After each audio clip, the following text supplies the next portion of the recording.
Buenas tardes, bienvenidos a Justicia Social, gracias por estar del otro lado, acompañarnos en esta propuesta semanal que tiene que ver con repasar las noticias de la semana, justamente en temas de política, gremiales y sobre todo con un fuerte eje en el tema educativo. Mi nombre es Marcela Di Stefano y me acompaña Luisa Martín. ¿Cómo estás, Marcela? ¿Bien? Bien, ¿estás bien? Bien resfriado, bien pero resfriado. Aquí estamos, al pie del cañón, como se dice habitualmente. Tal cual, porque la gente nos espera y aparte hay muchas noticias para repasar esta semana y un invitado de lujo.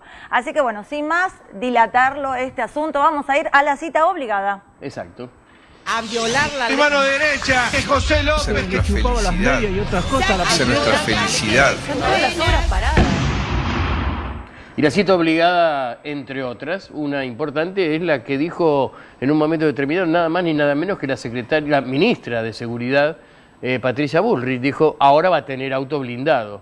Era hora, señora ministro, ¿no?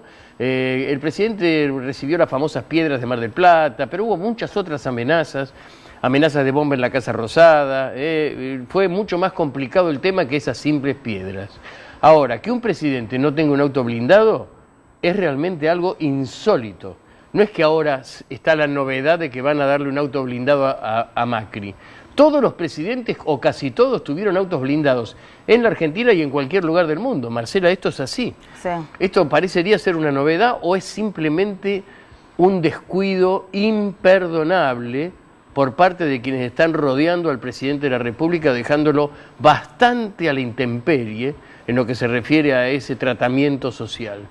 No es tan sencillo el tema, ¿eh? Esto fue a raíz de los hechos de Mar del Plata. Exacto, de las piedras. Estaba también la gobernadora Vidal en ese. Los dos recibieron, no piedras ellos, pero sí el automóvil. Pero de todas maneras es una forma de llamar la atención, insisto, no dejar en la intemperie al presidente, ¿no? Y el presidente, entre comillas, que se queje de esto. Todos lo han hecho y Macri no es una excepción. Tal cual. Bueno, vayamos a otra cita obligada de la semana. Cumplí con mi deber de funcionaria pública denunciando hechos que constituyen delitos. Esto lo dijo la diputada por el GEN, Margarita Stolbizer, que estuvo con nosotros unas semanas atrás. Y bueno, luego de la mediación con Cristina Fernández de Kirchner, ella presentó una nueva denuncia en el caso de viviendas, en el plan de viviendas Techo Digno. Aparentemente del ex subsecretario de Obras Públicas, José López, habría un desvío de fondos, en este caso concretamente de 24 millones. Así que bueno, ella presentó esta denuncia ante el juez Ramos. Vamos a ver qué pasa. Era para obras de vivienda en una ciudad de Corrientes. Exacto. Estos siguen siendo los efectos colaterales de las bolsas de López, ¿no? ¿Dónde iba la plata de las bolsas de López? Sí, si es que esas eran las únicas bolsas de López, por otra parte, ¿no? Pero además tenemos otra de nuestras frases obligadas, para decirlo, las citas obligadas. Está en juego el escandaloso tarifazo del gobierno de Macri. ¿Quién dijo esto? Sí, señores, pongo un punto suspensivo. Lo dijo Julio De Vido, ¿no? El hombre que tuvo a su cargo toda la política energética en los últimos años, en los últimos 12 años, ¿no? Con todo lo que usted sabe que pasó, con los gasoductos que no se terminaron, con algunas cuestiones como por ejemplo cuando dijo terminamos con lo que eran las tarifas no atrasadas de aquellos tiempos, o las atrasadas dicen ahora, dijo De Vido. Nosotros pudimos resolver Yacyretá, por ejemplo, o llenar, o dar cerca de 2.500 kilómetros de gasoductos, cosa que no es absolutamente cierto. Pero lo peor de todo es que uno se pone a pensar, ¿por qué están atrasadas las tarifas? ¿No? Y esto es la frazada corta. Y esto tiene que ver con la batería de argumentos que va a traer el exministro. En el momento que estamos saliendo nosotros al aire, sí, en ese momento se está produciendo ahora la discusión en Cámara de Diputados, a ver cómo explica, por ejemplo, el ministro Aranguren, de que si se vuelven a las tarifas anteriores, va a haber que hacer funcionar la maquinita y hasta por ahí les renuncia Sturzenegger. Cara a cara, van a estar Aranguren y De Vido hoy. Es una estrategia que le conviene al macrismo, tenerlo a De Vido del otro lado de la vidriera, mucho más que a los diputados en su conjunto. Sí, se espera que va a ser bastante, digamos, bastante fogosa la discusión, porque, bueno, cuando pasó por el Senado estuvo 3 horas, Sí, Aranguren. Vamos a ver qué pasa hoy, cuánto tiempo y digamos, qué contrapunto va a haber justamente con Julio Devido. Por ahí va a parecer más que están cuestionando a Devido que cuestionando a Aranguren. Esa es la táctica, ¿no? Sí, 2 modelos de país, Sí. francamente. Bueno, y la última cita obligada va a ser: hoy no hay bronca como en el 2001 porque hay esperanza. Y esto lo dijo nuestro invitado de hoy, que es Héctor Toti Flores, que ya lo tenemos en piso, así que vamos a preguntarle por qué él cree que hay esperanza y, bueno, y si la conserva en este momento. La esperanza es lo último que se pierde. Seguramente. Dale. Hoy nos visita Héctor Toti Flores, político y dirigente social argentino. Entre 2007 y 2011 fue diputado nacional por la Coalición Cívica y el año pasado fue precandidato a la vicepresidencia de Argentina, integrando la fórmula con Elisa Carrió por UNEN. Yo un trabajador de La Matanza, los dos somos provincianos. Una fórmula soñada. Fue fundador de la cooperativa Barrio La Juanita y preside el Movimiento Social por la República. ¿Qué tal, Héctor Toti Flores? Gracias por estar acá con nosotros. Quería hacer alguna aclaración, ¿no?, con respecto a la fundación. No, que fuimos en la interna de Cambiemos, competimos con Ernesto Sanz y Mauricio Macri junto con Carrió, y por supuesto ganó Mauricio Macri, y nosotros acompañamos a Cambiemos en esta nueva etapa, digamos, ¿no? Muy bien. Y la cooperativa La Juanita, algo que me contaba mi productora antes de empezar, es que empezó fabricando guardapolvos, ¿puede ser? ¿Guardapolvos escolares? Eso fue, se visibilizó la cooperativa La Juanita a partir de una asociación con Martín Churba en el 2004. Martín Churba. Pero nosotros empezamos la cooperativa en el 2001, digamos, ¿no? La cooperativa es muy particular porque es un proyecto de promoción de servicios educacionales, asistenciales y comunitarios, es el objeto social. No es una cooperativa solamente de trabajo. Precisamente hoy vengo de estar invitado por Martín Churba a la presentación de su desfile. El conocimiento con Martín Churba nos abrió un mundo absolutamente distinto. Muchos me preguntan, ¿pero cómo hiciste para llegar a Martín Churba, un ídolo del diseño? Y yo siempre le digo, porque no tenía ni idea de qué se trataba. Porque él explora otros horizontes. Sí, una persona excepcional, ¿no? Es una persona excepcional. Toti, en todas las notas que le he hecho hasta ahora en mi vida, siempre le dije Toti, así que seguimos con Toti. Hay algo que a mí me llama mucho la atención por lo positivo de todo esto, y tiene que ver con lo siguiente. Surgiendo de una organización tan de abajo, ¿no?, como usted le ha tocado, de buenas a primeras se encuentra siendo uno de los candidatos de una de las agrupaciones o encuentros políticos que, digamos, en lo que sería la visión popular, pertenece a otro sector. Pertenece a un sector no tan popular, sino a un sector mucho más de élite. ¿Qué lo llevó a esto y que además le genera la situación esta de decir, ahora soy más optimista? ¿Y cómo está viendo el tema de la pobreza, por ejemplo, claro, de ese sector que usted representa? Sí, lo primero que nosotros reflexionamos mucho como grupo, que venimos de estar desocupados en los 90, cuando hablan de neoliberalismo nosotros sabemos, porque lo hemos pasado por el cuerpo, toda esta cuestión, y en el 2001, que quizás haya sido el momento de mayor auge de las luchas populares en la Argentina, nosotros decimos, nos acostumbramos a tirar presidente cada vez que veníamos al Congreso. Llegamos a la conclusión que fue el momento en que más perdimos los pobres también, o sea que alguna conclusión debíamos sacar de eso. Y entonces nos dimos cuenta que no servía solamente ponernos de un lugar y tratar de que la riqueza se repartiera con lo que estaba, sino cómo generar riqueza juntos. Y empezamos a tener una idea de integración. En esto también nos ayudó mucho la interpretación que algunos nos trajeron para hacer de quién era Juan XXIII, un papa integrador, de cómo el mundo había cambiado y empezaba ya las ideologías y los fundamentalismos a no ser la solución para los problemas. En nombre del progresismo se empezaban a hacer cosas realmente increíbles, como después terminamos con los bolsos de López, digamos, ¿no?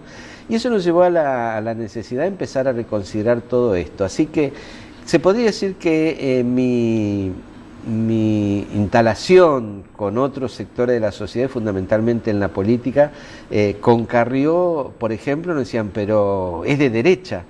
Y en realidad el tema de las ideologías ya no son lo que determinan, por lo menos para mí hoy, mi sueño de justicia social, hablando del programa, mi idea de el reino de la abundancia para todos, sino que tiene que ver mucho con la cuestión más que nada humanista, es decir, que las personas empecemos a considerarnos como personas y no como funcional a alguna de los intereses que tenemos. Pero es una visión a lo mejor idílica, bueno, pero nosotros nos criamos también con la idea de que en Argentina no había ninguna razón para que hubiera pobre, no hay ninguna razón para que haya material, para que haya hambre en la Argentina, y sin embargo lo hay. ¿Por qué lo hay? Es por las ideologías, y hemos tenido gobiernos de derecha, de izquierda, progresista. Ahora, estos gobiernos no han pensado en la gente, y eso me parece que es lo central. Yo con Lilita Carrió tenemos una relación muy particular, decimos que somos hermanos del alma, más allá de nuestras posturas políticas e ideológicas, ¿no?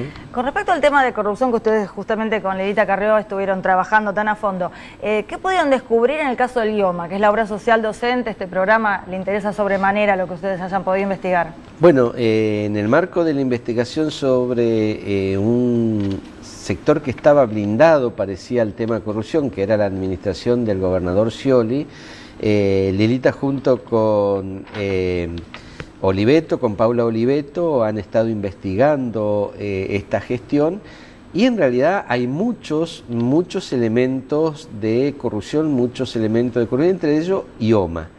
En estos días seguramente se estará ampliando la denuncia que ha hecho Carrió, con muchos elementos nuevos que yo no me voy a adelantar porque lo desconozco. Queríamos una premisa y nos vamos a quedar con la gana. Pero seguramente vendrán muchos elementos nuevos. Ampliará las pruebas que se tiene, y fíjense que las pruebas son las que ustedes conocen, es decir, los que tienen la obra social son los que denuncian las cosas que fueron pasando y nos traen elementos de prueba. La gente del sindicato de IOMA, los que toman los servicios, y también cómo se fueron enriqueciendo los distintos funcionarios. Es decir, lo bueno en esta etapa, y por eso es que no queremos tirar datos que no le presentemos primero a la justicia, es que la justicia está actuando.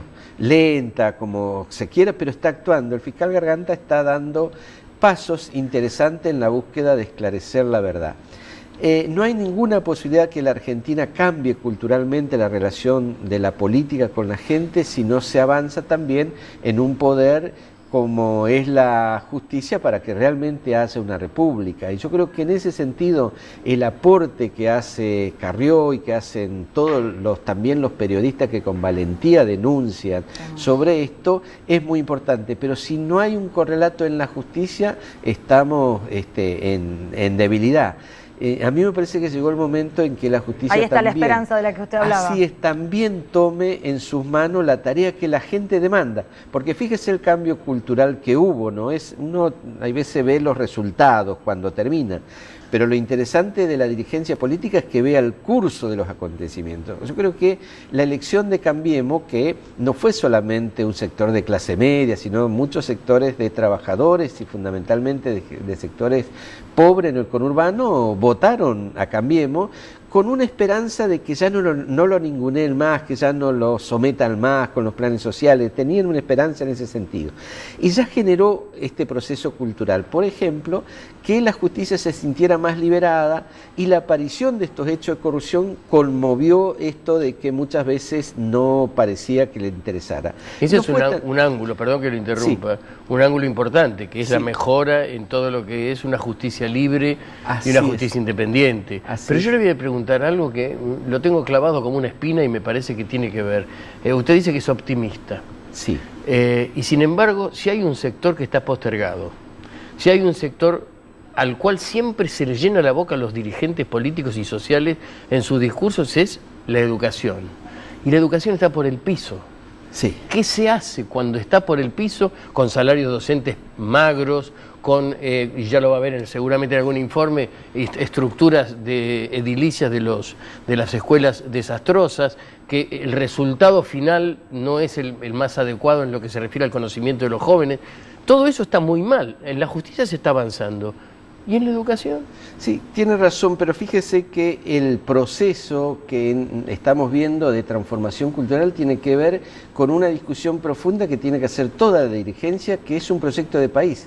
Hasta acá hubo un proyecto de país donde se decía que el Estado tenía que resolver todos los problemas y en realidad era toda una mentira, porque lo que resolvían los problemas eran los funcionarios. Ellos sí resolvieron todos los problemas, digamos, ¿no? Sus problemas. Sus problemas, sí. Pero no había transparencia en la gestión. A mí me parece que esta posibilidad que hoy la ciudadanía toma de terminar con el roban pero hace, de empezar a hacer, cuestionar a todos los funcionarios que de alguna manera no están cumpliendo con su función, abre la posibilidad de discutir un nuevo país. Y ahí entra una cuestión central. Primero, la recuperación de la cultura del trabajo es fundamental, digamos, sí, ¿no? Y la otra herramienta para mí es el acceso a la educación para generar la posibilidad de ascenso social, porque la educación es la mejor herramienta.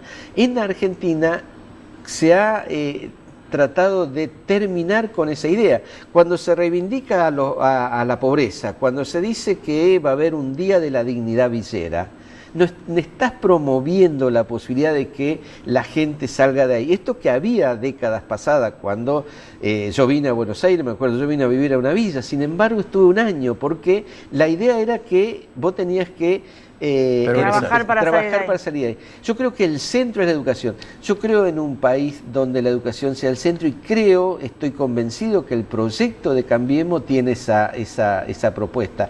Yo le he escuchado muchas veces al ministro Bullrich diciendo que tenemos que ir a lo que ha sido Finlandia, por ejemplo, con una educación de excelencia. Ahora, la educación es un proceso. Pero ¿sabe qué tramo largo hay hasta eso? Pero lo importante a mí me parece si se está iniciando o no. Y es muy probable que todavía no se vean los resultados de que el proceso está en curso. Pero yo tengo mucha esperanza, es decir, quizás sea una visión también de cómo uno toma las cosas de la vida. A mí me han pasado muchas cosas, sin embargo, nunca abandoné la idea de que podía luchar por que la gente viva mejor.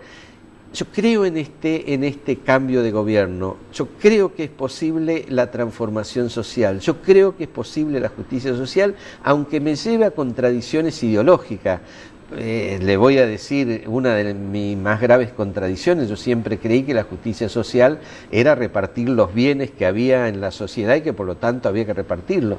Después de la experiencia que hacemos, yo creo que hay que crear nuevos bienes, que hay que crear riqueza, y entonces llego a la conclusión, junto con un amigo de Mar del Plata, liberal él, en el sentido de que para que haya justicia social tiene que haber un capitalismo eficiente.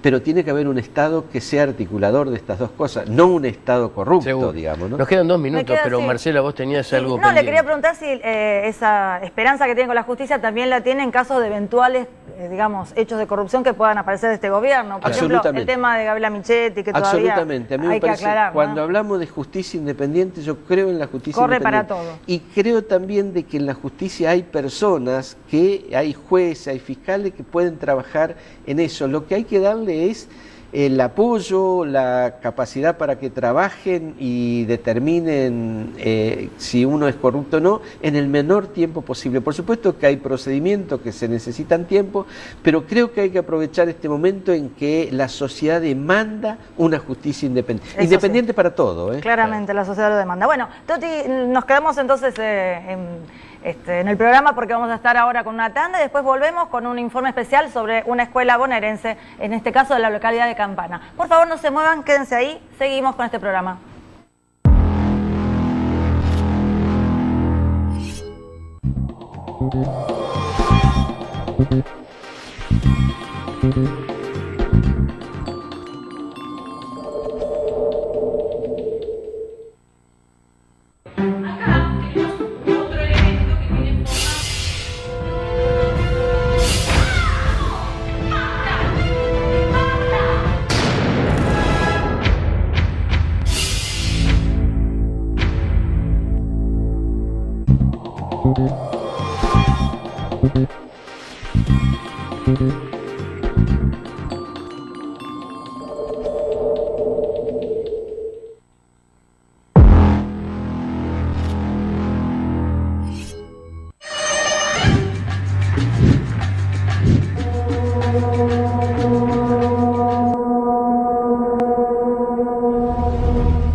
escuela bastante nueva, por decirlo de alguna manera, no es muy antigua, pero tiene terribles problemas edilicios.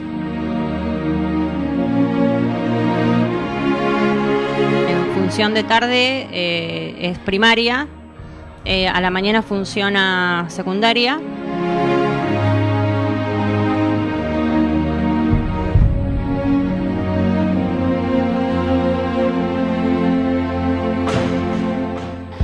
Agujeros en los techos, estufas que no funcionan.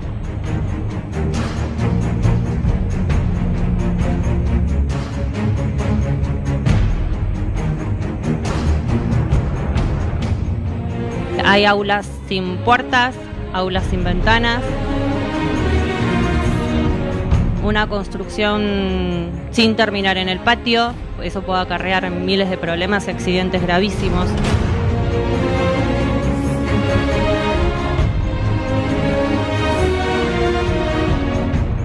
Se han elevado las quejas, pero bueno, hasta el día de hoy no ha pasado nada. ¿Ustedes piensan que esta es manera de enseñar y proteger a niños que los padres vienen y nos confían sus vidas? Porque son vidas las que están acá, no son animalitos.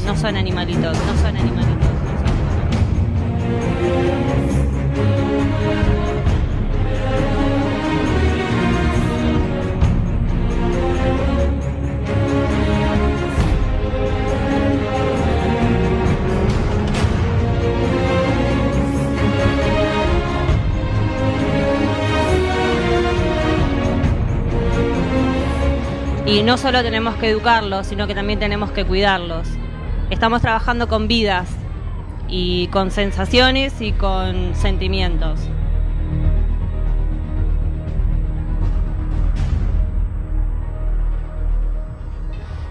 No se puede, así es imposible.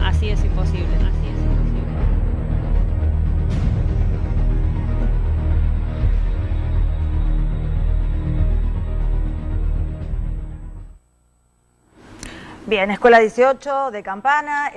Hoy justamente en plenario de diputados se debatía la escolaridad a partir de los 3 años, que bueno, que es un buen proyecto, ¿no?, a nivel educativo, pero uno se pregunta si con el estado de las escuelas uno no tendría que al mismo tiempo lanzar un gran plan de infraestructura a nivel escolar, también para implementar la doble escolaridad, ¿no? ¿Qué opina? Sí, a mí me parece lo interesante es que ustedes puedan mostrar esa realidad. Si uno va a La Matanza y fundamentalmente en La Ferrer, Catán, Virrey de Alpino, el tercer cordón, eso encuentra en cada escuela, digo.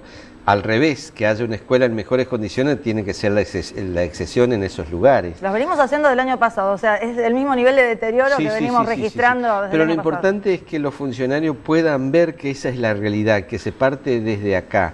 Nosotros estuvimos también la semana pasada recorriendo alguna escuela con la presidenta de la Fundación Banco Provincia porque quiere colaborar en la cuestión de infraestructura. Hace 15 días yo estuve en Fuerte Apache, donde estuve con el intendente Valenzuela también, que fuimos a un jardín de infantes, que me dijo que había reconvertido un jardín de infantes en el corazón de Fuerte Apache con menos de 1 millón de pesos que tenían en un plazo fijo la gestión anterior de 20 millones. O sea que esta es la contradicción que... Recursos hay, lo que falta es un proyecto de país donde la escuela no sea un lugar solamente para que los niños coman, sino que realmente recobren la tarea de enseñar. Pero hay algo que es muy importante que usted dijo al principio. Mire, los gremios en general, yo lo conozco porque sé cómo trabaja UDOCVA, por ejemplo. Los gremios en general, no solamente cuando van a una paritaria, están pidiendo mejoras salariales que realmente la merecen los trabajadores del sector, sino que además están pidiendo, por favor, condiciones laborales. Son las dos cosas fundamentales de una paritaria, entre otras, ¿no? Pero esas son dos fundamentales. Y creo yo que el trabajo no puede ser solamente del sindicalismo, tiene que haber una cuestión, como usted decía, de todos, porque la educación como... Asignar presupuesto. Claro, asignar presupuesto, dejar las condiciones, que si es a partir de los 3 años, que esto funcione de una manera mucho más contundente, con preparación de los docentes para tan temprana edad. Es decir, hay una cantidad de cosas que necesitan un plan integral. Sí, sí, ¿no? yo creo que el tema de los presupuestos que se asigna al Consejo Escolar no puede ser una caja, tiene que ser algo que realmente impacte. Tiene que ser dinámico. Creo que es un cambio, tiene que haber un cambio cultural con relación a la recuperación de la escuela como una herramienta para transformación del país, porque si no, no es posible. La otra cuestión, así como digo de la justicia, si no hay una educación que esté acorde con una estrategia de país, también las dificultades que vamos a tener van a ser muy grandes y yo diría casi imposible de llevarlo adelante. Toti, son casi 2 o 3 generaciones que se escapan de la escuela. Sí. Hoy las escuelas nuestros barrios que conocemos son guetos. La escuela ya no es el lugar de integración. Yo le decía, siempre cuento que yo vivía en una casa de piso de tierra y conocí la ventaja de tener piso de mosaico, como se decía antes, yendo a la casa de mi maestra, porque la escuela era de un lugar de integración. Hoy ya no son guetos, es más, en los barrios pobre, inclusive los que es el comerciante, aquel que tiene mejor posición económica, manda a la escuela privada, pero se puede recuperar esto. Lo de Fuerte Apache para mí es impresionante, un jardín con una poca inversión lo transformó en un jardín como el mejor jardín privado del conurbano, ¿no? Qué interesante lo que nos cuenta Toti. Nos queda mucho para preguntar, pero se nos va el programa. Se nos fue el programa. Gracias, muchas gracias por haber estado acá con nosotros, gracias a Toti usted, Flores. mi reivindicación a los docentes que luchan todos los días en esas condiciones y siguen enseñando. Hay que hacerlo. Hay que hacer. Gracias en nombre de todos. Tenemos nuestras redes sociales. Tenemos nuestras redes sociales, estuvieron pasando en la pantalla perfectamente, la gente seguramente la habrá tomado nota. Bueno, seguimos contactados entonces vía redes sociales y nos vemos la semana que viene. Esto fue Justicia Social. Chao, Luis. Chao. Hasta la semana que viene. Gracias. Gracias.